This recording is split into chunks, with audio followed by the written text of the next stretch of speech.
ಬೆಂಗಳೂರಿನ ವಿಜಯನಗರದಲ್ಲಿ honey trap ಪ್ರಕರಣದಲ್ಲಿ ಬಂಧನವಾಗಿರುವ ಆರೋಪಿಗಳು ತಮ್ಮ ಜಾಲದ ಮತ್ತಷ್ಟು ಮಾಹಿತಿಯನ್ನ ಬಹಿರಂಗಪಡಿಸಿದ್ದಾರೆ. 1.5 ವರ್ಷದಿಂದ ಹನಿ ಟ್ರ್ಯಾಪ್ ದಂಧೆ ಮಾಡುತ್ತಿರುವುದಾಗಿ ಪೊಲೀಸರ ಮುಂದೆ ಆರೋಪಿಗಳು ಬಾಯ್ಬಿಟ್ಟಿದ್ದಾರೆ. 4 ಪುರುಷರು 3 ಯುವತಿಯರು ದಂಧೆಯಲ್ಲಿ ಸಕ್ರಿಯರಾಗಿದ್ರು ಅನ್ನೋ ಮಾಹಿತಿಯನ್ನ ಕೂಡ ಹೊರಹಾಕಿದ್ದಾರೆ. ವಿಜಯನಗರದ ಟೆಕ್ಕಿ ಹನಿ ಟ್ರ್ಯಾಪ್ ಕೇಸ್ನಲ್ಲಿ ಆರೋಪಿಗಳಾದ ರವಿಕುಮಾರ್, ಆನಂದಾಚಾರ್ಯ, ರವಿ ಸೇರಿದಂತೆ ಓರ್ವ ಮಹಿಳೆ ಹನಿ ಟ್ರ್ಯಾಪ್ನಲ್ಲಿ ಭಾಗಿಯಾಗಿದ್ದಾರೆ.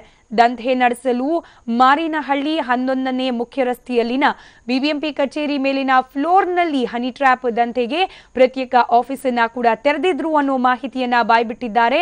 ಎನ್ಜಿಒ ಟ್ರಸ್ಟ್ ನಾಮಫಲಕ ಹಾಕಿ ದಂಧೆಯನ್ನ ನಡೆಸ್ತಾ ಇದ್ರು ಅನ್ನೋ ವಿಷಯ ಕೂಡ ಇದೀಗ ಬಹಿರಂಗವಾಗಿದೆ. ಅಲ್ಲದೆ ಮಾರಿನಹಳ್ಳಿ ವಾರ್ಡ್ನ ಮಾಜಿ ಕಾರ್ಪೊರೇಟರ್ ವಾಗೀಶ್ ಕಚೇರಿಯಲ್ಲಿ ಬಂಧಿತ ಆರೋಪಿ ಅರವಿಂದ್ ಕೆಲಸ ನಿರ್ವಹಿಸ್ತಾ ಇದ್ದು ಅನುಮಾನಕ್ಕೆ ಕೂಡ ಪುಷ್ಟಿ ನೀಡಿದೆ. 7 ಜನ ಬಂಧಿತ ಆರೋಪಿಗಳು ಹನಿ ಟ್ರ್ಯಾಪ್ ದಂಧೆಯಲ್ಲಿ ಈವರೆಗೂ 70 ಜನರ ಮೇಲೆ ಹಲ್ಲೆ ನಡೆಸಿ ಲಕ್ಷಾಂತರ ರೂಪಾಯಿ ಹಣ ಸುಲಿಗೆ ಮಾಡಿದ್ದಾರೆ ಅನ್ನುವ ಅಂಶ ಕೂಡ ಬಹಿರಂಗವಾಗಿದೆ.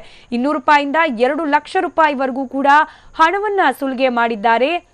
ಲ್ಯಾಂಕ್ಯೋಟೋ ವೆಬ್ಸೈಟ್ ಮೂಲಕವೂ ಕೂಡ ತಮ್ಮ ದಂಧೆಯನ್ನ ವಿಸ್ತರಿಸಿಕೊಂಡು ಹನಿ ಟ್ರ್ಯಾಪ್ ಮಾಡ್ತಿದ್ರು ಅನ್ನೋ ಬಗ್ಗೆ ಕೂಡ ಮಾಹಿತಿ ಲಭ್ಯವಾಗಿದೆ. ಹನಿ ಟ್ರ್ಯಾಪ್ ಮಾಡ್ತಿದ್ದವರ ಆರ್ಥಿಕ ಸ್ಥಿತಿಯನ್ನ ಗಮನಿಸಿ ಬಳಿಕ ಎನ್ಜಿಒ ಹೆಸರಲ್ಲಿ ಬೆದರಿಸಿ ಆರೋಪಿಗಳು ಹಲ್ಲೆಯನ್ನ ಮಾಡ್ತಿದ್ರು ಎನ್ನಲಾಗಿದೆ.